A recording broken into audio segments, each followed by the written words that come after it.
Hello friends, welcome to GK mind game. ಪ್ರಶ್ನೆಗಳ ಸಂಪೂರ್ಣ ಮಾಹಿತಿಗಾಗಿ ವಿಡಿಯೋನ ಎಲ್ಲೂ ಸ್ಕಿಪ್ ಮಾಡದೆ ಕಂಪ್ಲೀಟ್ ಆಗಿ ನೋಡಿ. ಇವತ್ತಿನ ಪ್ರಶ್ನೆಗಳಲ್ಲಿ ಮೊದಲನೇ ಪ್ರಶ್ನೆ, ಪಿತ್ತಕೋಶದಲ್ಲಿ ಕಲ್ಲಾಗಿದ್ದರೆ ಯಾವ ಸೂಚನೆಗಳು ನಮ್ಮ ದೇಹದಿಂದ ಸಿಗುತ್ತವೆ? ಆಪ್ಷನ್ಸ್: ಎ ಕಾಮಾಲೆ, ಬಿ ಹೊಟ್ಟೆ ನೋವು, ಸಿ ವಾಕರಿಕೆ, ಡಿ ಮೇಲಿನ ಎಲ್ಲವೂ.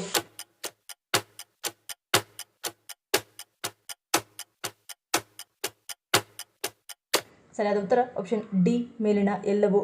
ಪಿತ್ತಕಲ್ಲುಗಳು ಪಿತ್ತರಸನಾಳವನ್ನು ನಿರ್ಬಂಧಿಸಿದರೆ ಇದು ಪಿಗ್ಮೆಂಟ್ ಮತ್ತು ಬಿಲಿರುಬಿನ್ ಪಿತ್ತಜನಕಾಂಗದಿಂದ ಉತ್ಪತ್ತಿಯಾಗುವ ವರ್ಣದ್ರವ್ಯದ ಸಂಗ್ರಹಕ್ಕೆ ಕಾರಣವಾಗಬಹುದು. ಇದು ಚರ್ಮ ಮತ್ತು ಕಣ್ಣುಗಳ ಹಳದಿ ಬಣ್ಣಕ್ಕೆ ಕಾರಣವಾಗುತ್ತದೆ. ನಿಮ್ಮ ಆಹಾರ ಪದ್ಧತಿಯತ್ತ ಗಮನ ಹರಿಸುವುದು ತುಂಬ ಮುಖ್ಯ. ಕೊಬ್ಬು ಹಾಗೂ ಜಿಡ್ಡಿನಂತಹ ಆಹಾರದ ಸೇವನೆಯ ನಂತರ ರೋಗಲಕ್ಷಣಗಳು ಹೆಚ್ಚಾಗಬಹುದು. ವಾಂತಿಯಂತಹ ಲಕ್ಷಣಗಳು ಕಂಡುಬಂದರೆ ಮಸಾಲೆಯುಕ್ತ ಆಹಾರವನ್ನು ತಪ್ಪಿಸುವುದು ಒಳ್ಳೆಯದು. ಹೊಟ್ಟೆಯ ಬಲಭಾಗದಲ್ಲಿ, ಮಧ್ಯಭಾಗದಲ್ಲಿ ಹಾಗೂ ಎದೆಯ ಕೆಳಗೆ ಹಠಾತ್ ನೋವು ಜೊತೆಗೆ ಬಲಭುಜದ ನೋವು ಕಾಣಿಸಿಕೊಳ್ಳುತ್ತದೆ. ಹೊಟ್ಟೆಯ ಮೇಲ್ಭಾಗ ಮತ್ತು ಮೇಲ್ಭಾಗದ ಮೇಲಿನ ಕಾಲು ಭಾಗದಲ್ಲಿ ನೋವು ಸಾಮಾನ್ಯವಾಗಿ ಊಟವನ್ನು ಸೇವಿಸಿದ ನಂತರ ಸಂಭವಿಸಬಹುದು. ಎರಡನೇ ಪ್ರಶ್ನೆ, ನಿಯಮಿತವಾಗಿ ಕಾಫಿ ಕುಡಿಯುವುದರಿಂದ ಯಾವ ಕಾಯಿಲೆಯ ಅಪಾಯವನ್ನು ಕಡಿಮೆ ಮಾಡುತ್ತದೆ? ಆಪ್ಷನ್ಸ್: ಎ ಲಿವರ್, ಬಿ ಶ್ವಾಸಕೋಶ, ಸಿ ಮೈಗ್ರೇನ್, ಡಿ ಕ್ಯಾನ್ಸರ್.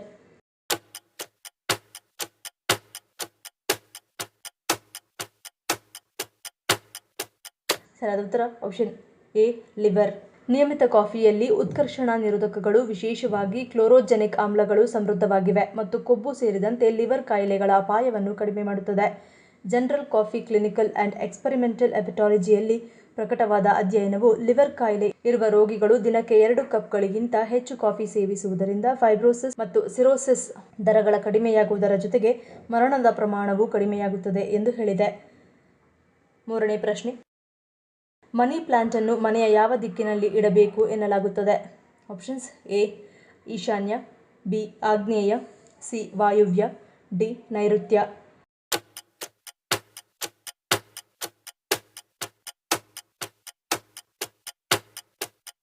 ಸರಿಯಾದ ಉತ್ತರ ಆಪ್ಷನ್ ಬಿ ಆಗ್ನೇಯ.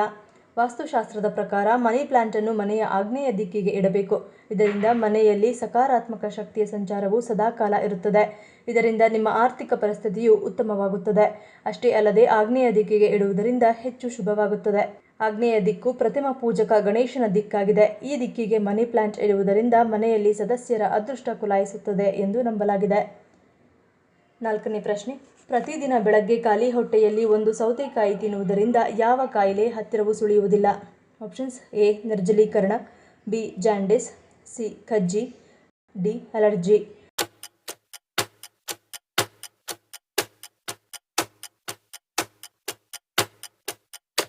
ಸರಿಯಾದ ಉತ್ತರ ಆಪ್ಷನ್ ಎ ನಿರ್ಜಲೀಕರಣ.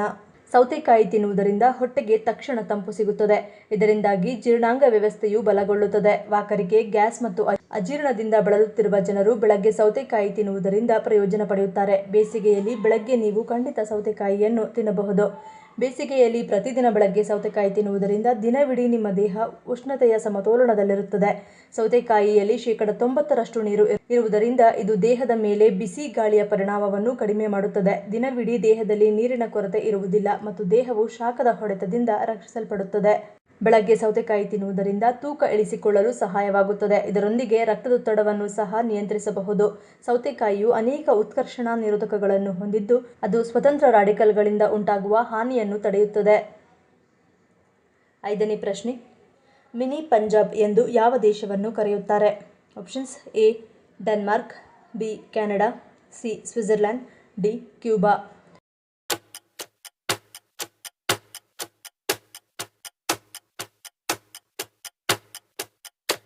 ಸರಿಯಾದ ಉತ್ತರ ಆಪ್ಷನ್ ಬಿ ಕೆನಡಾ. ಕೆನಡಾವು ಪಂಜಾಬಿ ಜನಸಂಖ್ಯೆಯ ದೊಡ್ಡ ಪ್ರಮಾಣದಿಂದಾಗಿ ಮಿನಿ ಪಂಜಾಬ್ ಎಂದು ಕರೆಯಲ್ಪಡುತ್ತದೆ. ಬ್ರಾಂಪ್ಟನ್ ಮತ್ತು ಬ್ರಿಟಿಷ್ ಕೊಲಂಬಿಯಾದ ಕೆಲವು ಭಾಗಗಳಂತಹ ನಗರಗಳು ಬಲವಾದ ಪಂಜಾಬಿ ಪ್ರಭಾವವನ್ನು ಹೊಂದಿದೆ. ಅವುಗಳ ಸಂಸ್ಕೃತಿ, ಭಾಷೆ ಮತ್ತು ಸಂಪ್ರದಾಯಗಳು ಸ್ಪಷ್ಟವಾಗಿ ಗೋಚರಿಸುತ್ತವೆ. ಕೆನಡಾವು ದೊಡ್ಡ ಪಂಜಾಬಿ ಕೆನಡಿಯನ್ ಸಮುದಾಯವನ್ನು ಹೊಂದಿದೆ. ಕೆನಡಾದ ಮನೆಗಳಲ್ಲಿ ಪಂಜಾಬಿ 4ನೇ ಅತಿ ಹೆಚ್ಚು ಮಾತನಾಡುವ ಭಾಷೆಯಾಗಿದೆ. ಆರನೇ ಪ್ರಶ್ನೆ, ಹೃದ್ರೋಗ ಮತ್ತು ಅಧಿಕ ರಕ್ತದೊತ್ತಡವನ್ನು ನಿಯಂತ್ರಿಸುವಲ್ಲಿ ಯಾವುದು ಪ್ರಮುಖ ಪಾತ್ರ ವಹಿಸುತ್ತದೆ? ಆಪ್ಷನ್ಸ್: ಎ ಕಾಳುಮೆಣಸು, ಬಿ ಬೆಳ್ಳುಳ್ಳಿ, ಸಿ ಜೀರಿಗೆ, ಡಿ ಬಜೆ.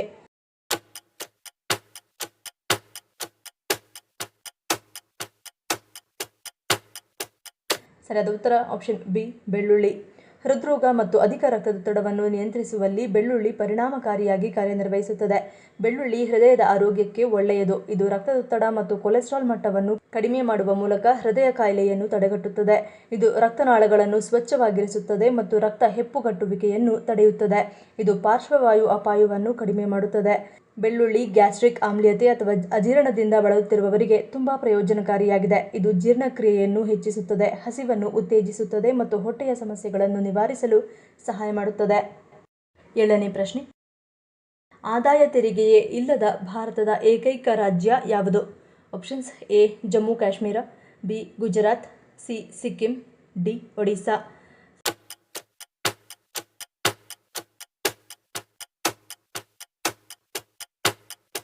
ಸರಿಯಾದ ಉತ್ತರ option C Sikkim.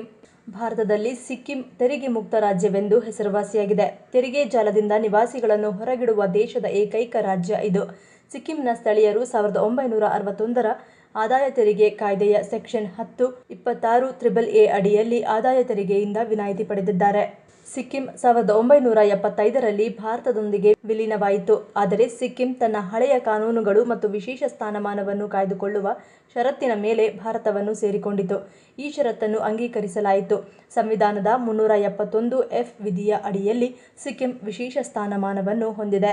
Section 10(26)AAA ಪ್ರಕಾರ ಸಿಕ್ಕಿಂ ನಿವಾಸಿಯ ಯಾವುದೇ ಆದಾಯ ತೆರಿಗೆಯಿಂದ ವಿನಾಯಿತಿ ಪಡೆದಿದೆ. ಅದು ಬಡ್ಡಿಯಿಂದ ಬರುವ ಆದಾಯವಾಗಲಿ ಅಥವಾ ಯಾವುದೇ ಭದ್ರತೆಯಿಂದ ಬರುವ ಲಾಭಾಂಶವಾಗಿರಲಿ. 8ನೇ ಪ್ರಶ್ನೆ. ಯಾವ ಸಮಸ್ಯೆ ಇರುವವರು ಬೆಲ್ಲವನ್ನು ತಿನ್ನಬಾರದು?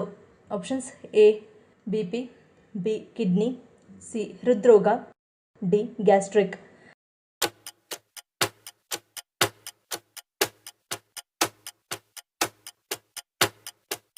ಸರಿಯಾದ ಉತ್ತರ ಆಪ್ಷನ್ ಬಿ ಕಿಡ್ನಿ.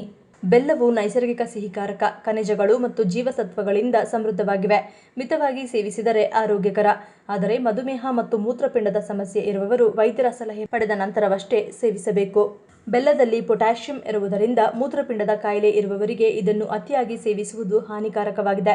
ಆದ್ದರಿಂದ ಮೂತ್ರಪಿಂಡದ ಸಮಸ್ಯೆ ಇರುವವರು ಬೆಲ್ಲ ಸೇವಿಸುವ ಮೊದಲು ವೈದ್ಯರನ್ನು ಸಂಪರ್ಕಿಸುವುದು ಉತ್ತಮ. 9ನೇ ಪ್ರಶ್ನೆ. ಯಾವ ಆರೋಗ್ಯ ಸಮಸ್ಯೆ ಇರುವವರು ಕಬ್ಬಿನ ರಸವನ್ನು ಕುಡಿಯುವುದು ಹಾನಿಕಾರಕ? ಆಪ್ಷನ್ಸ್ ಎ ಹಲ್ಲಿನ ಸಮಸ್ಯೆ, ಬಿ ಅಧಿಕ ತೂಕ, ಸಿ ಅಸಿಡಿಟಿ, ಡಿ ಮೇಲಿನ ಎಲ್ಲವೂ.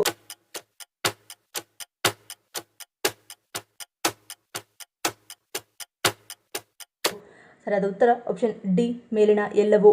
ಕಬ್ಬಿನ ರಸವು ಹೆಚ್ಚಿನ ಪ್ರಮಾಣದ ಸಕ್ಕರೆಯನ್ನು ಹೊಂದಿರುತ್ತದೆ. ಇದು ಹಲ್ಲುಗಳಿಗೆ ಹಾನಿಕಾರಕವಾಗಿದೆ.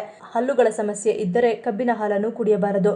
ಕಬ್ಬಿನ ರಸವು ಕ್ಯಾಲೋರಿಯಲ್ಲಿ ಸಮೃದ್ಧವಾಗಿದೆ. ತೂಕ ಇಳಿಸಿಕೊಳ್ಳಲು ಪ್ರಯತ್ನಿಸುತ್ತಿದ್ದರೆ ಅಥವಾ ಬೊಜ್ಜು ಇದ್ದರೆ ಕಬ್ಬಿನ ರಸವನ್ನು ಕುಡಿಯಬಾರದು. ಕೆಲವರ ಜೀರ್ಣಾಂಗ ವ್ಯವಸ್ಥೆಯ ಮೇಲೆ ಕಬ್ಬಿನ ರಸ ಅಡ್ಡ ಪರಿಣಾಮ ಬೀರಬಹುದು. ಗ್ಯಾಸ್ಟ್ರಿಕ್, ಅಸಿಡಿಟಿ ಸಮಸ್ಯೆಗಳಿದ್ದರೆ ಕಬ್ಬಿನ ರಸವನ್ನು ಕುಡಿಯುವುದನ್ನು ತಪ್ಪಿಸಬೇಕು. ಕಬ್ಬಿನ ಹಾಲು ಹೆಚ್ಚಿನ ಪ್ರಮಾಣದ ಪೊಟ್ಯಾಷಿಯಂ ಅನ್ನು ಹೊಂದಿರುತ್ತದೆ. ಕಿಡ್ನಿ ಕಾಯಿಲೆ ಇರುವವರು ಕಬ್ಬಿನ ಹಾಲು ಕುಡಿಯಬಾರದು. ಸೂಕ್ಷ್ಮ ಚರ್ಮ ಹೊಂದಿರುವ ಜನರು ಕಬ್ಬಿನ ರಸ ಸೇವಿಸಬಾರದು. ಕೆಲವರಿಗೆ ಕಬ್ಬಿನ ರಸ ಸೇವಿಸಿದ ನಂತರ ಚರ್ಮದ ದದ್ದುಗಳು ಮತ್ತು ತುರಿಕೆಯಂತಹ ಅಲರ್ಜಿ ಅನುಭವಿಸಬಹುದು. 10ನೇ ಪ್ರಶ್ನೆ. ಯುರೋಪಿನ ರೋಗಿ ಎಂದು ಯಾವ ದೇಶವನ್ನು ಕರೆಯುತ್ತಾರೆ? Options A France, B Belgium, C Finland, D Turkey.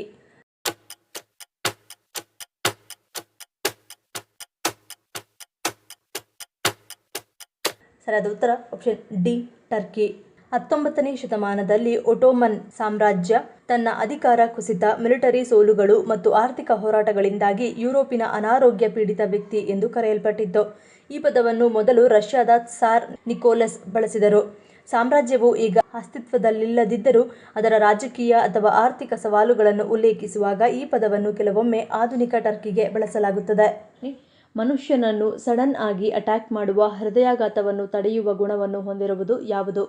Options A dark chocolate, B ಏಲಕ್ಕಿ, ಸಿ ಪುದೀನ ಎಲೆ, ಡಿ ಒಣಶುಂಠಿ.